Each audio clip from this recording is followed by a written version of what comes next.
It's easy to look at some of the superhero gadgetry out there and think, where do they get those wonderful toys?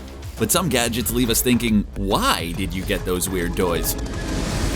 Gadgets and superheroes go together like Batman and Robin. And dating all the way back to Batman superheroes, having been deploying an enviable arsenal of vehicles, gadgets, and doodads in their quest to rid the world of evil. Not every gadget makes the most amount of sense though. Let's look at some of the oddest out there. You see it. You see the helicopter, you see the big muscly purple guy. You know we're gonna say it, we're gonna make you wait for it. Thanos has an enviable number of ways to get around the universe. Q-ships, the Sanctuary 2, the Space Stone. Wherever Thanos goes, he goes there in style. But when it came to stealing an Infinity Stone from a teenager in Spidey Super Stories number 39, it was time to get to the chopper. We didn't make you wait that long, right? It's not so much that the spaceman decided the best way to get around was Sikorsky's favorite invention. It's that he stopped off for a custom paint job. Who knew that Thanos was so into branding, huh? Ah, Spider-Man does whatever a spider can, and then some. Spider-Man's web shooters provide young Peter Parker with a way to get around town. Handy when it comes to show up at the scene of the crime just in time. Handy because Peter Parker lives in New York City, a town not known for its free-flowing traffic. Batman might be able to slide in and out of Gotham in his slick rocket car, but making it from Queens to Hell's Kitchen could take over an hour in heavy traffic just to cover 10 miles. Which makes you wonder why Johnny Storm would give the wall crawler a dune buggy. He was even late to help Aunt May so that he could get it. Naturally, there's not much use for a dune buggy in New York. Superman is the embodiment of power creep. He's gone from leaping tall buildings in a single bound to flying through space and taking some of the biggest hits a comic book universe can deliver. With all of the things that Superman can do, it makes you wonder if he would need anything really. Despite all of his advantages, his connection at Star Labs is there to help even when it's not needed. Like the Supermobile, though it's not as completely unnecessary as it might seem, since Superman gets his superpowers from the yellow sun. If he goes far enough into space, he starts to lose that power. Fortunately, the Supermobile imitates Superman's powers. But why are we making that for a guy who, most of the time, already has those powers? Some silly gadgets are made with the idea that they're ridiculous in mind. Like during the Justice League animated series, when the super serious Jon Stewart spent the day with the less than serious Wally West Flash, when he spent the day in Central City doing his Flash thing, which includes endorsing an energy bar. With a big burst of flavor in every bite. Of course, he has a good reason to endorse an energy bar. It allowed him to afford a sweet van called the Flashmobile. Why does the fastest man alive need one of the slowest types of cars? Well, if that van is a rockin'. The whole bit was to demonstrate how seriously the Flash was not being taken as a superhero. But in the end, Green Lantern saw he just did the hero thing his own way. When you're a publisher with a long history like DC, you're bound to have come up with a few oddball characters with some oddball themes. Everyone has to have a gimmick, and Kite Man's gimmick is questionable. Like the name implies, he conducts his criminal activities using kites, including a kite attached to his suit that acts like a hang glider. And it's not like it's tied to a traumatic relationship to kites like his namesake Charlie Brown and the kite-eating tree, he just likes kites. The character had some redemption in modern times thanks to the animated series Batman, the Brave and the Bold, and Harley Quinn. Really, Kite Man? Come on. It's hard to spend a lifetime fighting Batman without getting at least a little jealous of all that cool stuff. When you're the clown prince of crime, you might be tempted to take your own spins on some of Batman's signature gear. That's meant that Joker has had his own variety of Joker-mobile. It can be mundane, like the Vader G35 kit he drove in Suicide Squad, or as bonkers as the pre-war Grand Prix car with his face on the front that was one of his first efforts. He set himself up for the open road with an RV he called the Ho-Ho-mobile on wheels. The Joker could teach Thanos a thing or two about branding, huh? Batman has the Batwing. Superman, Green Lantern, and Hawkman can fly. The Flash, well, he's the Flash. Aquaman can do, ride the backs of flying fish? Sure. Everyone's got their own way of getting around town, so how is Wonder Woman supposed to keep up? Well, until she was finally just given the ability to fly herself, the answer was famously silly. An invisible jet. The jet didn't make her invisible, so it was just Wonder Woman in the seated position flying through the air. It comes with all the drawbacks that people have asked about for years. How do you find it? How do you read the gauges? And just why did Themyscira build such a thing? Having said all that, who isn't hoping that cockpit scene in the Wonder Woman trailer is from the invisible jet, huh? Finding ridiculous things about the Teenage Mutant Ninja Turtles kinda misses the point. The whole thing is a satire of comic book origins, right down to the implication that they're a secondary byproduct of Daredevil's origin story, fighting the foot instead of the hand. There are still some things that strain credulity. Sure, being a quartet of 5-foot-tall ninja fighting turtles trying to live in secret probably didn't need a branded van, but that pales in comparison to the blimp. Things blimps are not: fast, subtle, durable, maneuverable. All things that would come in handy as a crime-fighting tool. Whatever, man, I definitely had that toy in the 90s. Every hero has their area that they patrol. Superman protects Metropolis, the Green Arrow covers Star City. Half the Marvel Universe lives in New York, and of course Batman patrols the streets of Gotham. While it might be easy to forget with all the punching and kicking and growling, "I am Batman," at people, but Batman is also supposed to be the world's greatest detective. Part of that title comes down to his giant crime-fighting computer in the Batcave. But what if he has to take his crime-solving actions on the road? Enter the flying Batcave, complete with compact Batmobile, and even a trophy room with a giant penny and Joker card for some reason. Batman and Iron Man share a lot of details. They're both billionaire industrialists. Both have decided that the best use of that kind of money is to kit themselves out in unique technology and fight crime. They both have a seemingly endless supply of kit, and they both have had some silly pieces of tech. For some reason in the 70s and early 80s, roller skating got a big boost in popularity. Smartphones were still decades away from being introduced. It was a weird time. Despite all their already impressive gear, Stark and Wayne got in on the action with their own pair of rocket skates, giving them the power of a delivery person on a hoverboard.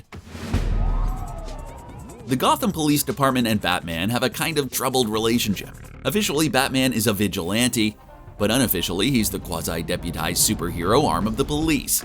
He can be summoned with a not-so-subtle signal in the sky, as much a warning to criminals as a way to get Batman's attention. While that makes a certain degree of sense, Spider-Man having a branded spotlight on his belt makes a bit less. First of all, the belt is an awkward place to place a light.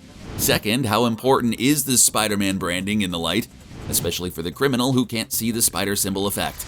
Regardless, I totally had at least 3 spider signal flashlights, because, Spider-Man is awesome. Some people are content just to be smart. Some people try to use their smartness to make other people smarter, and some people are obsessed with their own intelligence. Reed Richards has been at times the smartest person in the Marvel Universe, and he's willing to tell you all about it. One of the people who disagrees is his old lab mate and rival Victor Von Doom.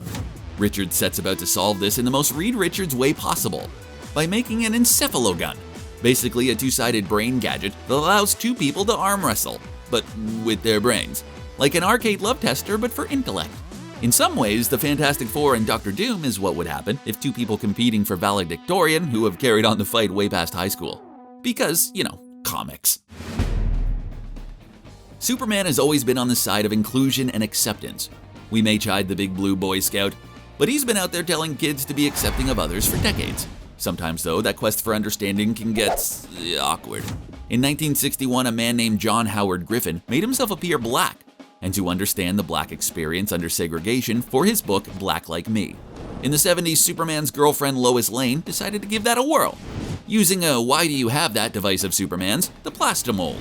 It's a device that temporarily changes one's appearance. The kinda cringy storyline only lasted an issue and was never spoken of again, well, except in discussions of weird superhero gadgets, just like this one.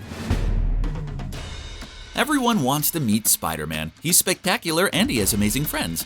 Most of us have to settle for Times Square and the Walk of Fame, where we can take a picture with a Spider-Man, but not the Spider-Man. What do you want to do to find Spider-Man? And you happen to be the genius foe of genius Reed Richards? Well, apparently you put a spider in a super science amplifier to broadcast spider signals across a 5-mile range that only spiders and spider-related people can hear, that tells them to meet you in your secret lab. Because on this list of does whatever a spider can is hear spider things, apparently. Most heroes make their own kit or have smart friends or employees make them some special kit. But Marvel's Black Knight might be the only one that used a barn find. The Black Knight's theme, of course, is that he's a King Arthur-era knight in the body of a modern man. Dane Whitman has come with a high-tech solution to the ebony blade, the only weapon judgier than Mjolnir. But when it comes time to come up with a ride, he doesn't have to feed or could be outrun by a Prius. He resorted to some junk the Avengers had lying around, specifically an atomic steed that Beast stole from High Evolutionary years ago. Just like the Teenage Mutant Ninja Turtles, there's no real point in examining Lobo too closely. The man exists as an exercise in excess. The Superman-strong space-roaming bounty hunter is larger-than-life figure, even in the larger-than-life world of comics. The name's Lobo. He's not really a good guy or a bad guy, but a self-interested guy who will look out for number one. Of course, on Earth, a play-by-their-own-rules rebel like that would ride a chopper. But Lobo is a space bounty hunter, so naturally he rides a space chopper. And no part of this makes sense. But it's Lobo, and if you dig down too deep, you're sort of missing the fun, aren't you? Hands off my hog! Lots of heroes are fast, so how do you make the Flash's speed special? Well, by having him tap into the Speed Force, which gives him a whole new set of powers, including manipulating time and space. In order to access that ability, however, he has to go fast without just tearing across the surface of the Earth. The solution is maybe the least inspiring piece of kit a superhero could have: a treadmill. That thing your mom bought to stay in shape but now is where laundry gets hung, was hot-rodded to deal with time-warping Flash speed to access his time and space powers. Because apparently, as long as his legs are moving fast enough, it counts even if he's technically not moving. The problem with writing super science geniuses, if you yourself are not a super science genius, is that you're more or less just making stuff up. There's only so many times you can put atomic, or cyber, or nano, or quantum in front of a word to make it sound sciencey. Sometimes you can paint yourself into a corner where your piece of made-up technology seems insurmountable. This implies a theoretical element not currently found on the periodic table. Clearly the solution is an even more powerful piece of technology. That's the ultimate nullifier. First appearing as the ultimate weapon to fend off the ultimate threat of Galactus, the nullifier shows up now and then to threaten villains who have become too powerful with a weapon that will end the whole thing. In order to explain US-1, you have to explain what inspired it, and even that doesn't make total sense. In the 70s, among other superhero-inspiring trends like surfing, motorcycling, and martial arts, there was a fascination with long-haul trucking, and specifically the CB radios they used. There was a song. What's your 20? Omaha. The song inspired a Chris Christopherson movie, and that inspired a TV show about a trucker and his chimpanzee, and later inspired Ulysses Archer, a man whose head injury leads to technology that allows him to pick up radio signals. Of course, he equips his rig with weapons to fight crime, just in time for him and his roadside diner hangout to be thrust into space. Yep, that's a real thing. It's hard for some heroes to avoid comparisons to Batman. He's the quintessential rich guy turned vigilante, and there's only so much variation. Pick a theme, get some gadgets, fight some crime. Everyone from Iron Man to Moon Knight get the comparison, some closer than others. That's the same for the Protector of Star City too. Green Arrow at times can feel like Batman with a Robin Hood theme. Nothing drives that home more than Oliver Queen's Arrow car. Unlike the Batmobile though, the car is less gadget heavy, instead favoring a convertible so that it can shoot arrows from the inside. It really doesn't do much to shake the image of Green Arrow as Batman Light. On the subject of arrow themes and superheroes, let's talk about arrow themes with superheroes. Now that the Avengers are in the mainstream, the idea of a guy whose special ability is being really good with an antiquated weapon being teammates with people like Thor and the Hulk has been the subject of lots of jokes. For Hawkeye and Green Arrow the answer for that is to get trick arrows. For Green Arrow to get through the comics code, that included boxing glove arrows.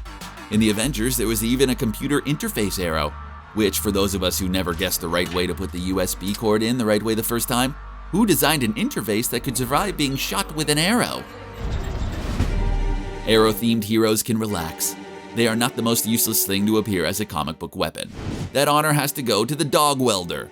Both of them. Just like it sounds, Dog Welder possesses the ability to weld dogs to each other or to other people. If you're a rational human being, you're asking yourself why. Why would someone weld a dog to another person? We can get to how later, but just why?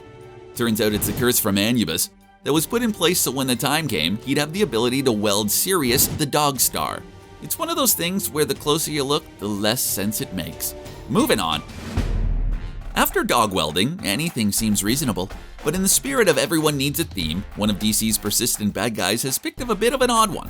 There's a point as a kid where you learn that some of your toys had started life as terrible weapons. Or at least that's what some older kid tells you.